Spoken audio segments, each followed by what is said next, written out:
My story begins with the 2009 PISA assessment in China, a comprehensive test evaluating educational qualities across the globe. Despite Shanghai elementary school students scoring below average in advanced thinking skills, their overall standard deviation was remarkably low. This means that within the Chinese education system, the gap between high-achieving students and low-performing ones is minimal. In other words, the educational framework ensures that slower students do not significantly lag behind their faster peers. These test results reflect the most direct outcome of policies aimed at reducing academic pressure. While children have become happier, parents have grown increasingly anxious at the quality and quantity of in-school education.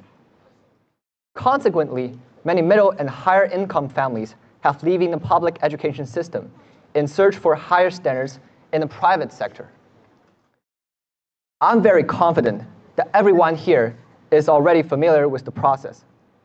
After all, both I and the other guests present are primarily participants in this very experience. The debate between reducing academic burdens is essentially a conflict of exam-oriented education and quality education. The concept of quality education is vague and is more accurately seen as a critique of the former.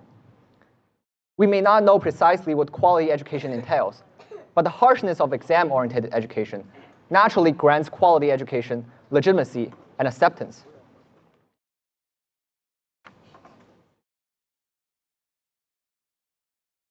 But I prefer to use the term expansion education and concentrated education to describe the two terms post-reduction in academic burden. These concepts are inspired by humanist scholar Alfred North Whitehead, who used the era of expansion and era of concentration to describe a pendulum-like phenomenon in educational history. A period of concentration is often followed by a period of expansion as the reaction to the former. Concentrated education aims to instill an upward drive in students, much like an engine, propelling them forward. This represents the rigorous self-cultivation process necessary for all elites, particularly those from modest backgrounds. In contrast, expansive education allows students to choose not only what to learn, but also when, where, with whom, and how to learn. It respects students' interest and enables personalized future and tailored curricula. From the comparison of these two educational philosophies, it becomes evident that the socially upper middle class in larger cities is began to reap the benefit of expansive education. Meanwhile, the lower middle class in small and medium-sized cities and rural areas still trust and opt for concentrated education. There is a noticeable divergence in the method of training heirs and shaping elites between the social classes, and this divergence points to a more alarming reality that our societies is becoming increasingly fragmented. Earlier, I discussed how the version 1.0 of turtle and hare race ensures that the slow-moving turtles doesn't significantly lose to the fast-moving hare. While the rise of the second generation elites, the educational race has upgraded to its version 2.0, now featuring turtles driving sports cars. So who are these second generation elites? Consider the highest paying entry-level position in the US, jobs at McKinsey Company, private investment banks, or top law firms. These positions offer salaries that are 2 to 4 times higher than those of their peers from the same university working in other fields. Being hired by these firms is akin to receiving a one-way ticket to the upper echelons of our society. The criteria these companies set therefore determine the attributes university students need to possess. These firms value individuals they find capable and interesting.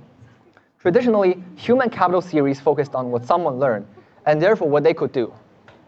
However, in today's top industries, personal capital is equally important.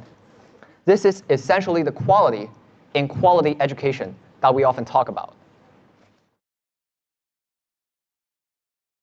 The American version of quality emphasized strong internal drive and ambition, a wide range of extracurricular activities, excellent social skills, and the ability to manage time across numerous activities, works, and hobbies. Such individuals can thrive in demanding working environments, maintaining vitality and inspiring others. These qualities are essential for a high challenge, high competition, and high rewarding career. Moreover, extracurricular interests are ideally high and leisure activities, such as polo, signaling their social class. In the information age, tangible knowledge has depreciated in value and is readily accessible. It is these intangible habits and disposition that define who you are, and these are cultivated through substantial investment by families and schools. This is how our new elites, the second generation elites, is continuously being reproduced. Sociologist Randolph Turner categorized educational selection into two types: the competitive system and the recommendation system. The competitive system is open to everyone, with success determined by individual performance. While the recommendation system, on the other hand, involves elites in key positions, directly selecting the winners. In the context of American university applications, exams like TOEFL and SAT represent the competitive system. Passing these exams is just the initial hurdle. Final admission decisions involve more than just scores. This illustrates the interplay between objectivity and subjectivity in educational selection. Standardized tests can identify top performers, but might overlook many future outstanding leaders and talents.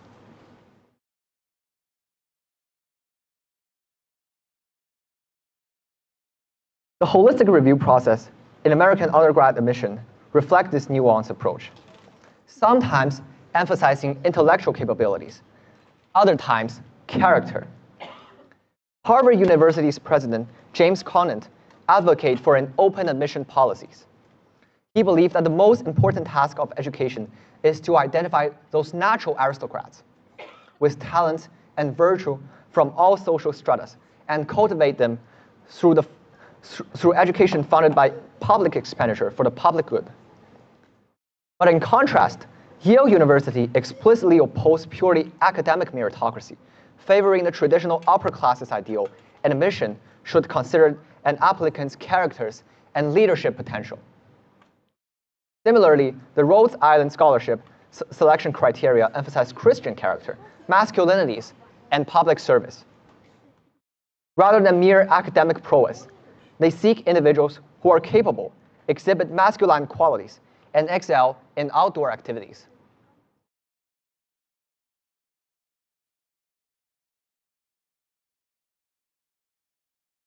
Oh, I'm sorry. These candidates are expected to possess personal strength and courage to complete their missions. And this emphasis on qualities, character, and personality is the essence of American quality education.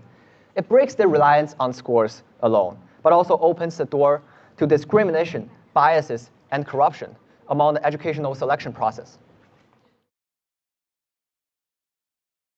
After laying this extensive groundwork, we can finally turn our focus back to our own country. In his book, The Essence of Chinese Culture, Liang Shuming stated that every trade has its master. Scholars can achieve prominence through their studies, but farmers, workers, and merchants can also build their fortunes from scratch. Wealth, poverty, rise and fall are all fluid, with no special privilege or exclusive rights. Everyone relies on their abilities, gambling their fates on their skills. Today, this gamble on skill is no longer just an individual's fate, especially for single-child families. It is the fate of the entire social group. Moreover, these skills are no longer limited to the scholar's diligent study, but involve sustained family investment. Returning to the initial discussion of the conflict between exam-oriented and holistic education, both have their merits. Exam-oriented education is rational, and quality education is legitimate. However, in practice, both have been distorted by educational utilitarianism, leading to various problems. The fierce competition has turned idealists advocating educational fairness into pragmatic and calculative profit chaser, concerned only with superficial outcomes. Today's basic education continuously reduces academic burdens, and the difficulties of college entrance exam is steadily increasing. Families, schools, and tutoring institutions are converging under the logic of educational consumption, sharing similar operating principles. They focus on school rankings and the popularities of majors, student rankings, competition awards, and self-recruitment achievements. Each indicator has become a business, even forming an entire business chain. Indeed, this sounds very familiar. One of the most important conclusions of my talk today is that I believe the future development of Chinese education will begin to mimic the undergrad system in the US, at least among our top students and families. The selection function of exam will be de-emphasized in favor of prompting multiple options. Consequently, academic competition, advanced placement courses, and self-recruitment will become prevalent. Therefore, the debate between holistic and exam-oriented education is a false issue. Their true common enemy is utilitarianism. Under the erosion of utilitarianism, both exam-oriented education and self-recruitment has been exploited with various tactics. New selection methods in the face of utilitarianism are merely more complex intellectual exercises without a fundamental qualitative change. Our educational reforms often address the symptoms rather than the root causes, facing a fundamental structural problem. During the progressive education movement in the US, John Dewey proposed that schools should establish a social order and act as the levers for societal transformation. Dewey believed that this was possible, viewing education as a fundamental means to reform because schools are microcosm of society, directly shaping our futures. However, I believe when education takes on this mission, schools inevitably fall into what can be described as a chaotic educational plan. Society has numerous fleeting needs that education systems cannot effectively address. In 1953, Robert M. Hutchins, the president of UChicago, criticized the notion of education as a tool for social transformation. He pointed out two modern myths that all problems can be solved through production and education. Unfortunately, both are flawed. Production can exacerbate poverty, and education can foster ignorance. Behind the diverse expectations and choices in education, and various social forces defining and contesting the meaning of quality education, educational equity is both the foundation and the result of social equity. Attempting to leverage the fragile power of educational equity to drive broader social fairness and achieve basic equality is like trying to stop a cart with one's bare hands. It disrupts the internal order of education. And I say, recognizing the limit of humanities and education is to respect the intrinsic values and principles of nurturing individuals. Today's concentrated education is embedded in China's current political economic structure, while expansive education is embedded in prevailing cultures and social attitudes. The more rigorous the former, the more illusionary the latter. Educational reform is not about simply transplanting model from any other places.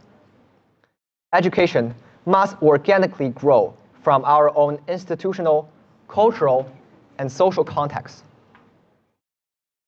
respecting traditions and our common sense.